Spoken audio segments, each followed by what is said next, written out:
Ben Johnson. Dr. Rowley Hinojosa. And we'll have them give a 30-second introduction to themselves as well. So Dr. Magnus Wallstrom. Dr. Jaime Aguilar.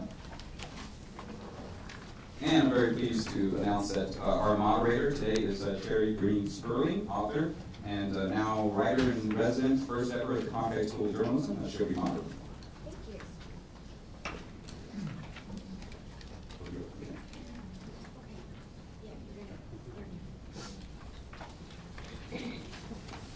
Good morning.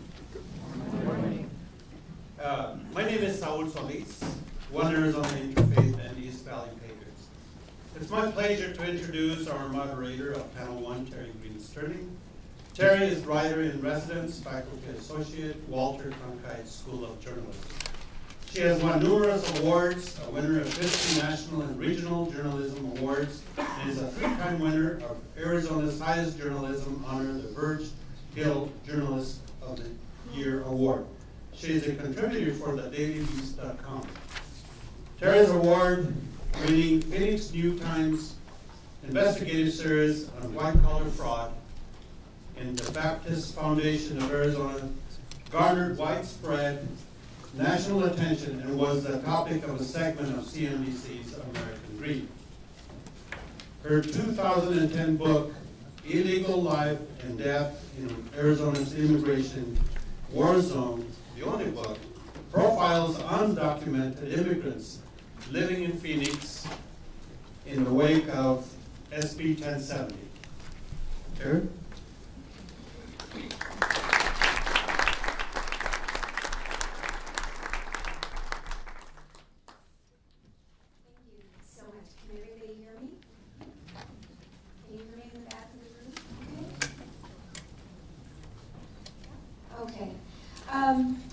It is my great pleasure to be with such a distinguished panel, to introduce such a distinguished panel.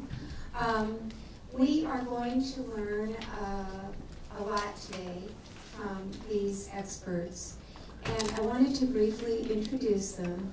And the format is that each expert will talk for 15 minutes. And then we will either open it up to questions from the floor.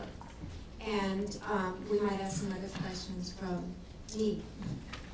I'd like to start with Benjamin Johnson. Mr. Johnson is the Executive Director of the American Immigration Council in Washington, D.C. The Immigration Council was established in 1987 as a tax-exempt, not-for-profit educational charitable organization. The Council is dedicated to strengthening America by honoring our immigrant history and shaping how Americans think and act towards immigration now and in the future. It has developed 4 programs designed to address the core issues of immigration policy, law, education, and cultural exchange. Mr. Johnson has studied and worked in the immigration field for more than 15 years. He has written extensively on immigration law and policy, and has been invited to present testimony on immigration issues before the U.S. Senate and House of Representatives. He is a frequent guest commentator on television and radio.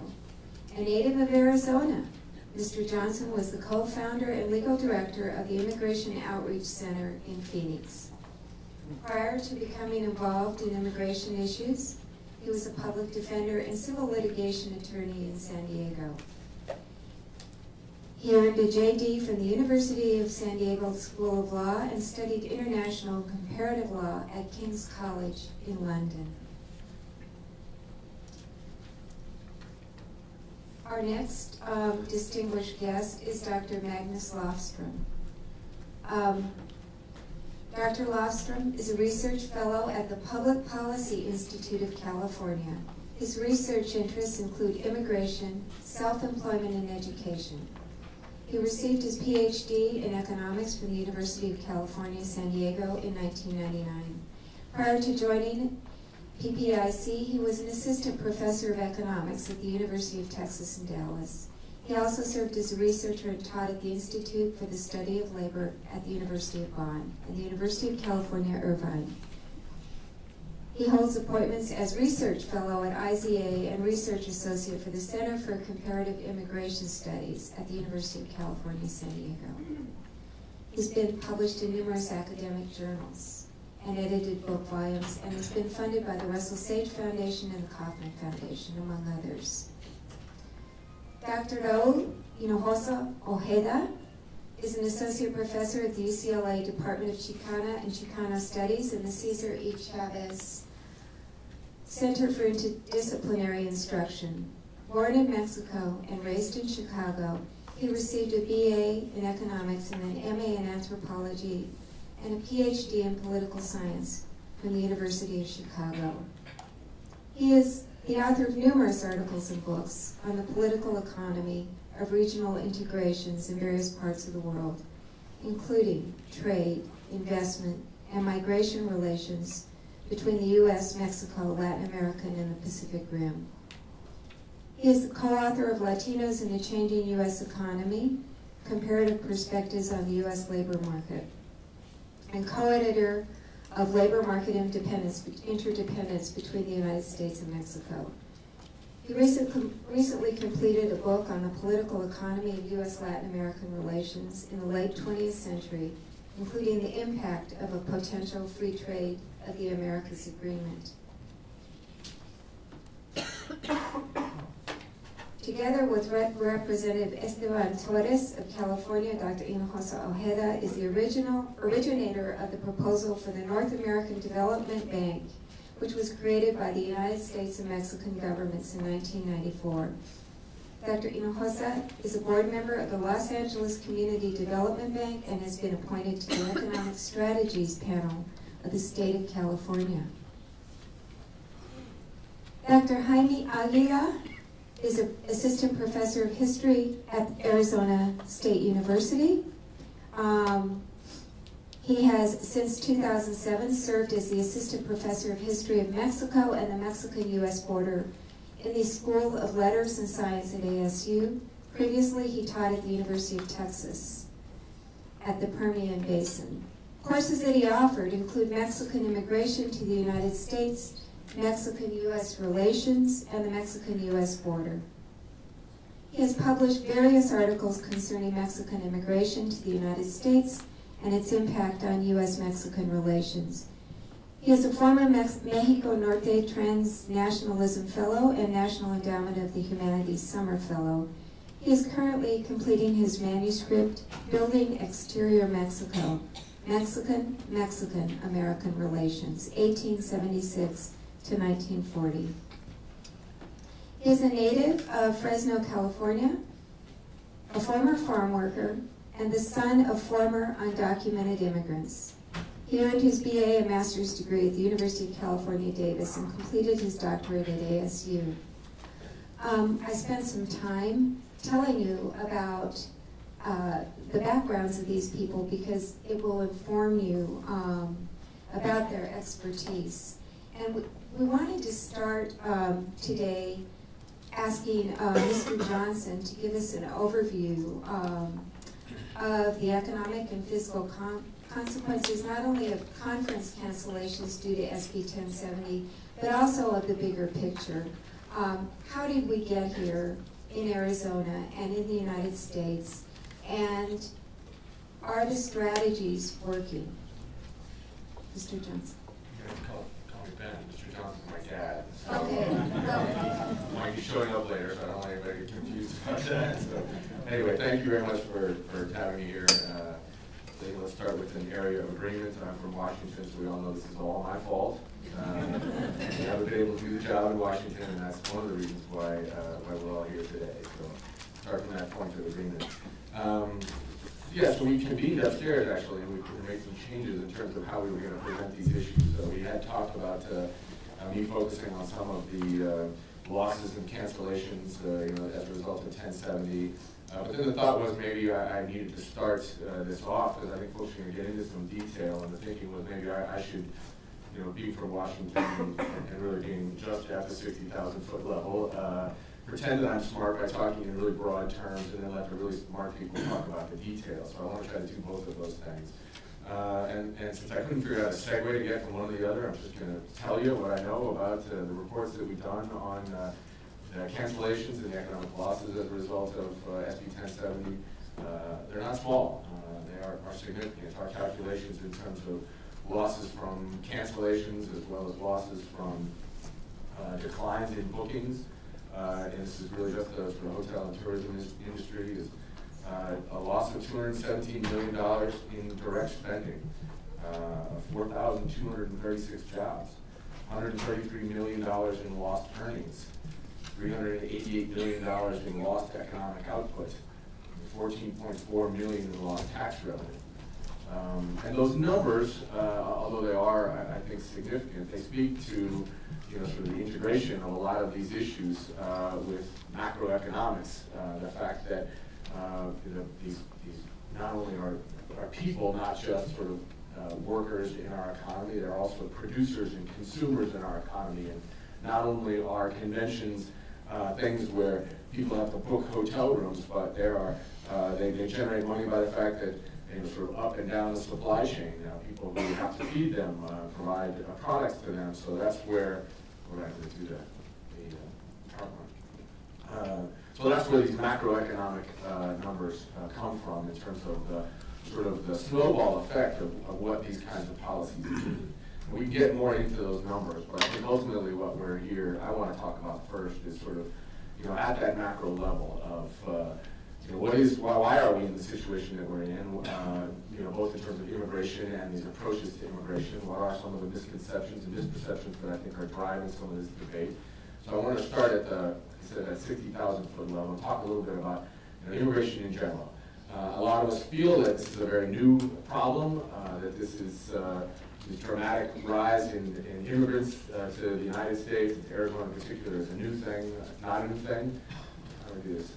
So I have here a chart that I put together that talks about foreign-born as a percent of the total U.S. population, going back to 1850, and put this together quickly upstairs. So it doesn't have the most recent numbers. Those numbers really should be more 13% of the foreign-born of the population that's foreign-born now in the last census.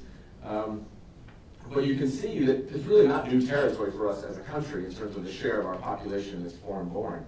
With the exception of where the numbers were driven down in the 1920s by World War and a massive depression where nobody was going anywhere, let alone wanting to come to any place else because there were no opportunities, certainly in the United States at the time. So those numbers were driven down from the 1920s until the 1965 region to really a very odd low point of 4.7%.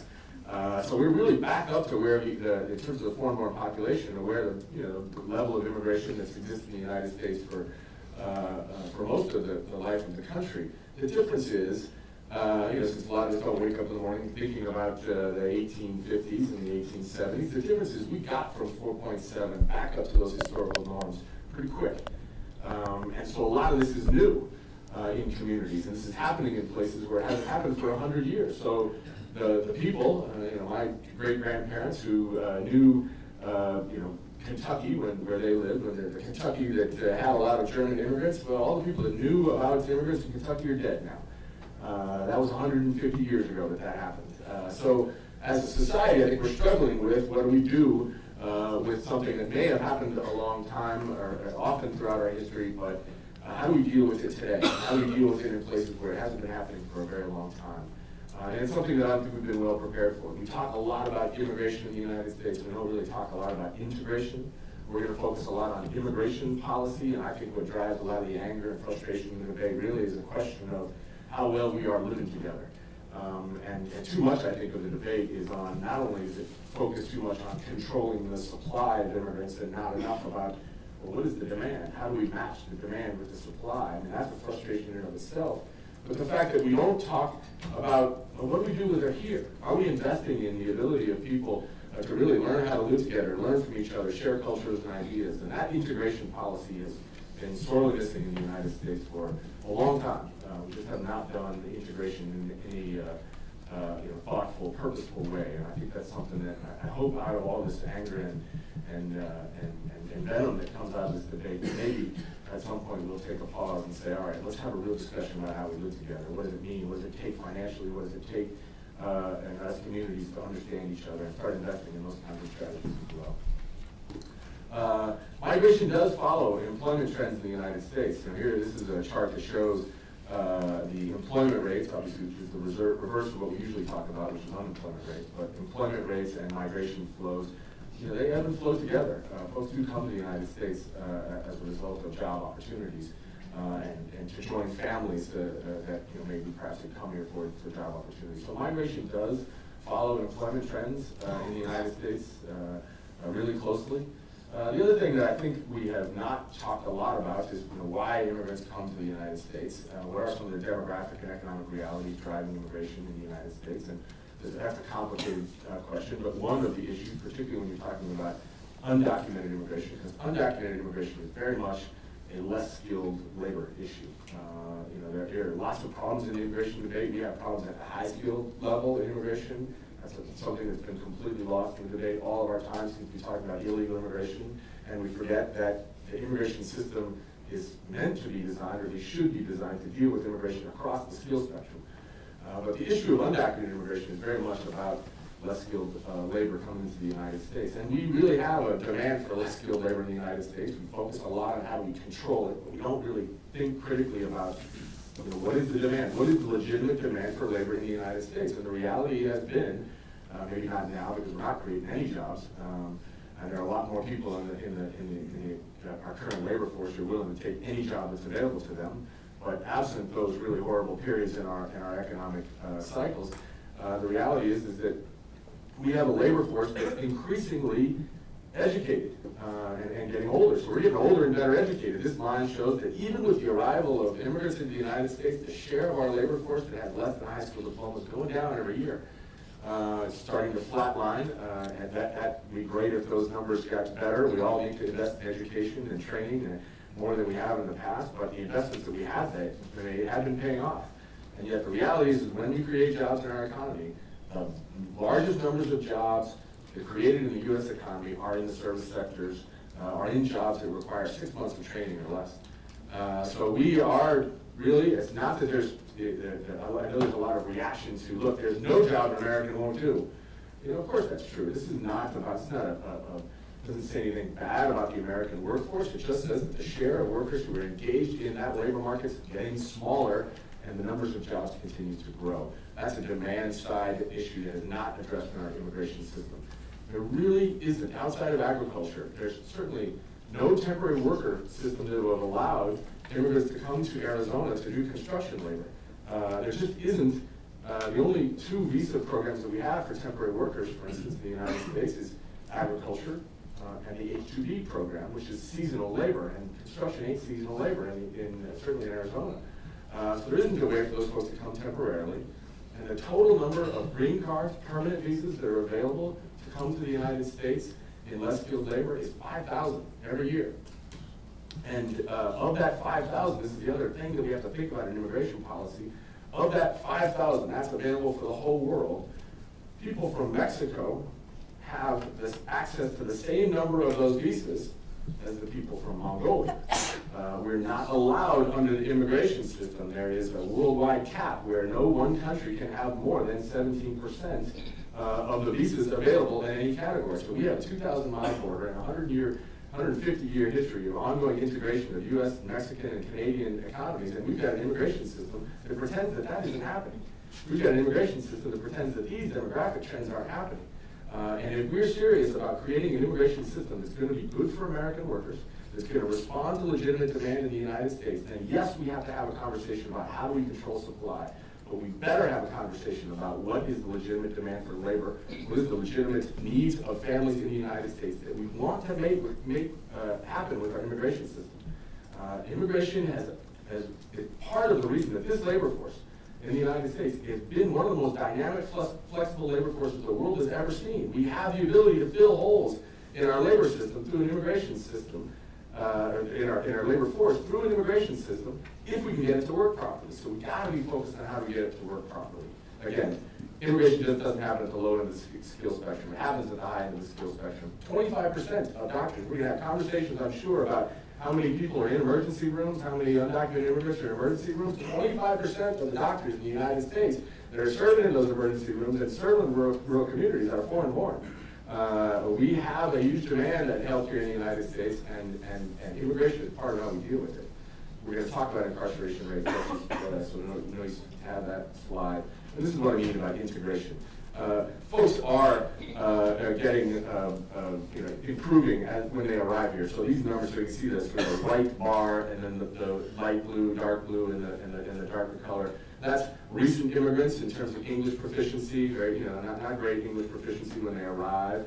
But after they've been here for 10 to 19 years, if they've been here for 20 to 25 years, English proficiency goes up. And that second and third generation, which are those two very tall bars there in terms of English proficiency, their kids are learning English. Language acquisition ain't an easy thing to do, and it is happening though.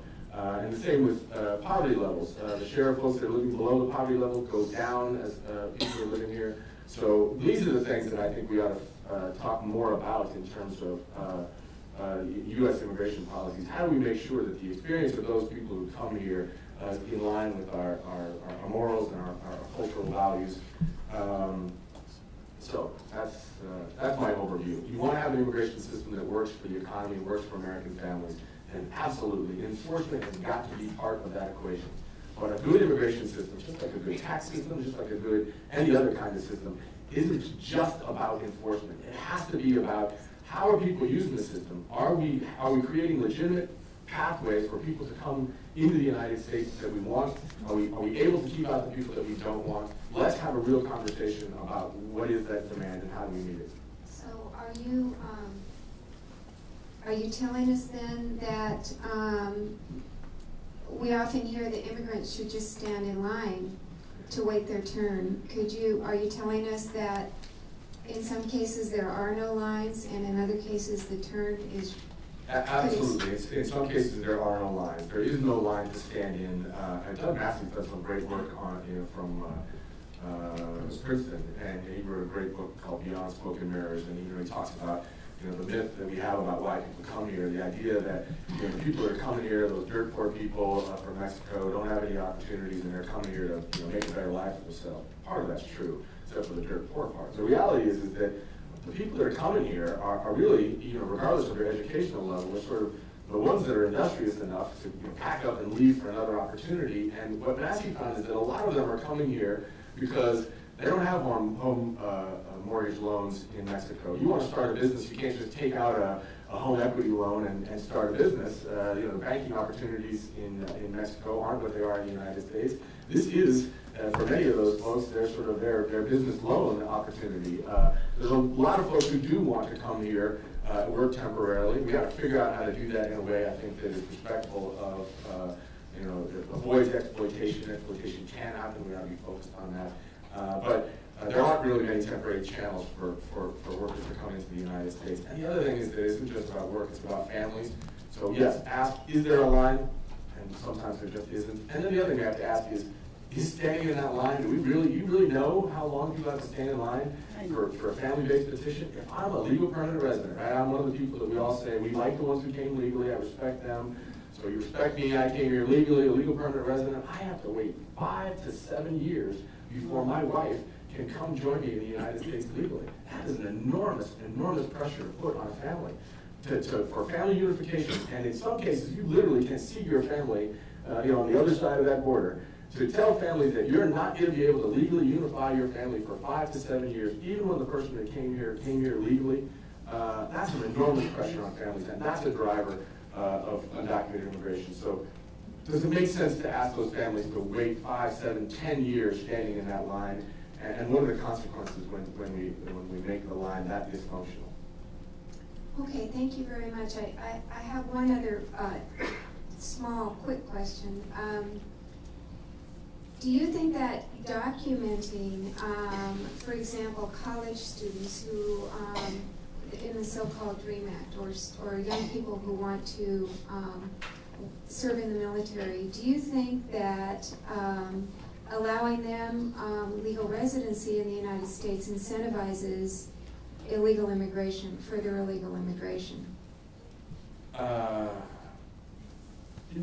No, I don't. I mean, I don't think that it incentivizes further illegal immigration. We do have to be. I think that you want to be careful about the messages that you send. The people that are coming here to the United States, legally or illegally, the idea that they might come here illegally and then wait 18 years and thinking that they're thinking maybe the stars will align, that my child will be available and to enter college exactly at the time that Congress is interested in granting some pathway. I mean, I just don't think that's the motivation. Folks are looking for opportunities and a better life. And I think that just the compelling circumstances involving kids that were brought here, because here's the other thing you need to know about the undocumented population is that, we like to think of it as, what we're fighting is the, guys who showed up yesterday and are working in the Home Depot parking lot, but 65% of the current undocumented population have been in the United States 10 years or longer. One of the reasons we're going to talk about all the economic shocks that come from ripping them out of the labor force is that, Congress has been fiddling while this immigration system has burned for 25 years, and the result of that is we have an undocumented population today that is very different than the undocumented that we all want to, the undocumented immigration flows that we all want to fight tomorrow. And to ignore the fact that undocumented populations have deep roots in our communities because we have not fixed this problem, and that some of those roots are real kids with real opportunities, just seems to be a reality that we cannot ignore. We will ignore it at our economic peril, as I think other folks will. Thank you. Thank you very much. Dr. Hinojosa, do you want to go next? Sure. Or because I think that's you've got a more of a big picture. Big picture, sorry. This remarkable report, A Rising Tide or a Shrinking Pie, the Economic Impact of Legalization versus Deportation in Arizona. What did you learn in your studies? And let us know everything. everything. Well, first of all, it's really a great pleasure to be here. I got the invitation, even though I was going to be spending this month in South America, actually looking at the fastest growing area of the world in terms of U.S. exports and economic activity. I said, I'm definitely going to come back to Arizona. It's really, you're worldwide known, by the way. When I said, I'm going to Arizona, they said, you better figure out what's going on there, okay? All right, so, but what's interesting is that, and it is pleasure because I'm back here. I spent a lot of time, I've been spending for many years, decades now, time in Arizona. And one of the things that's very important to understand is that looking at the issue of globalization, we are now in a global, much more globalized century than we ever have been, and we will be, probably no matter what happens in any scenario. The fascinating thing is that the United States is a position where it's actually going to be able to compete quite well because a lot of people do want to come here. And as the population, as Ben was suggesting, is going to be continuously aging, and unlike Japan, which basically says, well, we're not going to let anybody in, well, look at Japan. We really don't want to be Japan in many respects. The United States is, and by the way, historically has always had an incredibly important competitive position in the world because it's been able to attract highly skilled, highly motivated workers from around the world. And much more, by the way, than our trade position around the world. We talk a lot about free trade, we talk a lot about we need to have trade agreements. The reality of it is the United States benefits a lot more from immigration than it does from trade, all right? But we don't have trade, we don't have migration agreements. We don't have rules about how that should be done. The economic impact that we have from people coming and working here, and not only providing value right here in Arizona, but then spending their money here and actually raising the next generation of governors or whatever, that is an incredible benefit, an incredible competitive position. The United States, we should protect this. We do need to have it legal. And what we did in this study is do a very simple study in many respects, which I felt was really necessary. We've done it at the national level, and now we're doing it at the various state levels. Ask a very simple question. Okay, Really, you don't want any immigrants, undocumented immigrants, fine. Let's look at the snapshot of you, and let's do this snapshot with no immigrants. What would it look like? All right? And we can do that, right? You like that commercial. This is your brain, you know, your brain on drugs. Okay. All right. Well, you know, we can do this. Okay. It's not a pretty picture. Okay. The other thing we can do is, what happens if we actually have legal immigration? What would that look like? You know, what would that look like? So that's what we do in these studies. Okay. So so what I'm going to want to do is first look at those two, and I'm sorry, I'm fighting a really bad cold with these flights and stuff. But what I want to do is you know, it's not super contagious. So what do we do? Well, these are the answers. Mass deportations versus mass legalization. Very straightforward. And how do we do this? By the way, we use the most sophisticated tools that are around in the local governments, state, county, and national governments have been using for years, what's called input-output methodologies to look at shocks of economies, a price shock in the price of oil, or many other shocks to the economy. It looks at a broad picture of how the economy operates, and then say, okay, how do we shock it? What would be the impact of that? Excuse me. In this case, we do a really serious shock. We say, okay, no undocumented. Well, what would happen with no undocumented? Well, it turns out it would lead to a really dramatic collapse in the Arizona economy. Worse than the 1930s, by the way. Worse than almost anything that's ever happened in this state. Okay, why? Because, well, first of all, the state economy would decline by about $48 billion. Now, how does that number, where do we get that number from, all right? We have to understand, first of all, that directly the undocumented provide a great deal of value. Not only are they about 10% of the labor market in the state, they're about half of the foreign-born in the labor market, by the way, in the state. But you can't just stop there. You also have to look at, if those industries go down, what about all the people whose jobs depend on providing the goods for those people who are doing the construction work, or doing the leisure work, or doing the agricultural work, that when those immigrants disappear would also be in serious consequences. The other thing about immigration, about undocumented immigration and taking them, quote, out, is that it's like essentially you're also taking out them as consumers, right? They are extremely important as consumers in your communities. Look around, okay?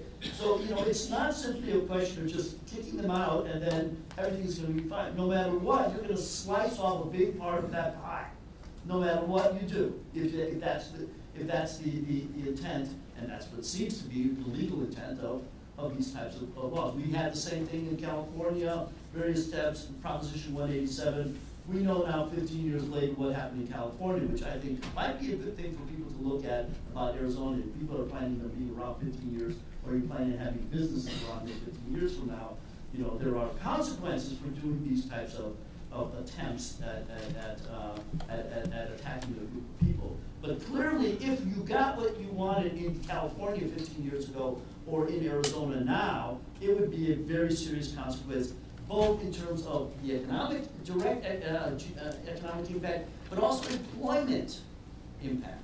People would not, you're not only kicking out the undocumented, a lot of people's jobs who depend on those undocumented, both as inputs, would also lose their jobs, and as people that sell things to them would also lose their jobs. 17% decline in employment. Obviously, this is the shock treatment that would come from this type of an analysis. But that, you want the numbers, those are the numbers, okay? And I'll talk a little bit more about how those numbers we get them. We also asked the question, well, what happens if we do legalization? Well, it turns out we actually have a history about this in this country. You know, that great American Ronald Reagan, I love to say that on Fox News. You know, he had a very good idea. They had a bipartisan legalization strategy in this country. People don't understand how well that worked, okay? It was very interesting what happened after legalization in 1986, okay? wages in this state, in California, many states, went up, by the way. Not only among the undocumented, you're right, eyebrows going up, I see it around. Yeah, wages went up. They went up about 15 to 18% for the undocumented. They went up even more for the native workers during the period of time. And by the way, these are based on surveys done by the George Bush I administration, all right, that were done in the years following after legalization. The other thing that happens, by the way, is consumption immediately starts going up as well, all right? And another thing that really are very interesting is that productivity went up. Why would productivity go up? Well, when you take people out of the shadows, when you're saying, okay, you don't have to spend half your time freaking out and making sure nobody's gonna try to stop you and when you're driving to work, and you say you're going to be here, you may actually do what we saw the surveys do, which is people spend 200% of their own income learning English better, going to school, getting that GED, paying on the line, on their job training, and moving around to find a better place where they can contribute better to the economy, make more for themselves and make more for the economy.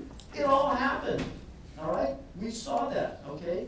The other fascinating thing, and I think it's very important to say this in Arizona, the biggest drop-off in the history of border crossings of undocumented workers, when did it ever happen? Anybody know? It was 1986. Okay? Ronald Reagan did it without spending the gazillions of money along the U.S.-Mexican border, that basically, and we're releasing a study right now that if you look at what happens when we spend these billions and billions and billions of dollars, the only thing that's happened is that we haven't stopped immigration. You saw Ben's charts. They follow exactly based on what the unemployment rate is, regardless of how much money you spend on the border. What you do is actually help the drug dealers and the traffickers. The cost of crossing the U.S.-Mexican border has skyrocketed. Thank you very much, Homeland Security, okay? You want to know what profits for drug smugglers now switching over to human smuggling? They're booming. $9 billion. We might as well write DHH checks to the narco traffickers, okay? Because it's not doing anything in terms of immigration flows. It's definitely creating an underground market. Hello, Al Capone, okay? So this is what we've gotten. The biggest drop-off ever occurred without any of that. Legalization. We moved towards a legalization of, A, the presence of those workers who are here, and then we moved to how we need workers in the future. As Ben was saying, we create the right type of a immigration mechanism. This, believe me, this country, the number of immigrants coming to this country is very, very much dependent on our labor market needs. It's not because the border is broken that people are not coming. You ask in Mexico, how many people would like to come to the United States? 60%, 60 million people say they would like to come to the United States and work here. Okay, if the border is broken, why isn't there 60 million people? And you ask around the world that number is more like 4 billion. Border's broken, why aren't they here? Because it's a demand-driven phenomenon, all right? And what we've done now by keeping our demand-driven phenomena in an illegal state, wink, wink, we don't really need you, but hurry up, because we've got a lot of work to do, okay, is that we bring the workers in with their wages being kept low and paying coyotes a lot of money to get them here. That's all. That's all we're doing. All right? We're not slowing down. We'll hear some numbers about the slowdown. I have my doubts about those numbers, but we'll talk about that. But the reality of it is, that's a joke. Okay. The reality of it is that the primary drivers, as we've always seen historically, is the unemployment numbers. You slow down, you increase the penalty for being undocumented. Right? What might happen is that you push people further underground or into informal labor markets, but in the end of the day, as the University of Chicago professors taught me, the markets will find a way to work. All right? So we have a choice. We can try to shut down the border, blow it up. It's not going to happen, but if we did, we really wouldn't want that to happen. All right? Or we can really move towards finding the legal mechanisms. If we find the legal mechanisms, and And you guys can read the report online, so I won't go into the 45 slides I was going to show. But basically, the bottom line is that the economic benefits for Arizona in particular, in terms of moving towards a legal mechanism, would allow wages to rise, would allow consumption to increase, would allow productivity to increase. And us bringing the workers out of the labor market shadows, out of the informal sectors, more integrated into the formal labor market. And this is the other kicker. Okay, the biggest drop-off in undocumented immigration not only occurs with Ronald Reagan along the U.S.-Mexican border, but as we increase the rights of immigrants to defend themselves, the demand for the worst offenders, and how do we know this? We look at Los Angeles, for example, the sweatshops in Los Angeles dried up after legalization of FERCA. They didn't have to turn to the worst employers. They didn't have to stay in the informal labor markets. And ironically, the number of workers that were coming into the labor market went down after legalization. Again, wages go up, productivity goes up, less undocumented crossing along the U.S.-Mexican border, less people living in the shadows. And I definitely don't have time to talk about something that we're working on called the IRCA stories. IRCA is the Immigration Reform and Control Act of 1986. 20 years later, 25 years later, where are they now? We're taking pictures of people. Here's the house, here's the small business, here's the free cars, here's the kids graduating from college, now going to MIT. That's the type of thing. And we don't even take any of this into account when we do this before and after scenarios for Arizona. So we have choices. We have very clear choices. We're doing them in many places around the country. I'm really interested to see how we could potentially work with Arizona, because in 10 years, this is also, by the way, one of the states going to need more immigrants than any other ones. We have a choice how they're going to get here.